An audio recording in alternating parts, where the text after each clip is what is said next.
ถ้ามีการโจมตีจากสื่อต่างชาติเนาะบ่ว่าจะเป็นสถานทูตเนาะหรือว่าใดหนึ่งหรือว่าสำนักข่าวใดหนึ่งอืมประชาชนคนธรรมดาเฮานี่เนาะหรือว่าปัญญาชนนักเรียนรู้นักศึกษาควรไปอธิบายด้วยเหตุด้วยผลเนาะไปคอมเมนต์อธิบายด้วยเหตุด้วยผลให้เขาเจ้าเนาะอ่าเพราะว่าถ้าเฮาตอบโต้ช้าเนาะตอบโต้บ่ทันควันหั่นน่ะเนาะก็จะเฮ็ดให้ประเทศเฮาเสียเครดิตเนาะเพราะว่าการอธิบายเนาะมันบ่ได้บ่งบอกถึงว่าเฮาปกป้องอ่า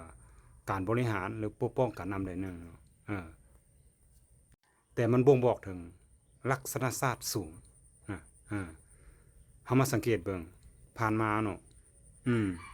ประชาชนคนธรรมดาเฮานี่นะไปบ่แม่นเนาะไปเว้าเสียอีกเนาะ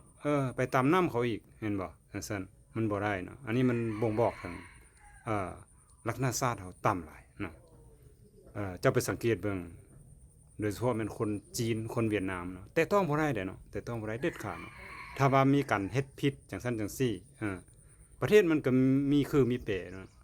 เอากฎหมายเข้าไปปรับหมายใส่โทษคนที่เฮ็ดผิดเนาะก็แล้วนะเพราะว่าการเปิดโปงโจมตีส่วนหลายมันมีการแอบแฝงเนาะมีการวางแผนมาก่อนแล้ว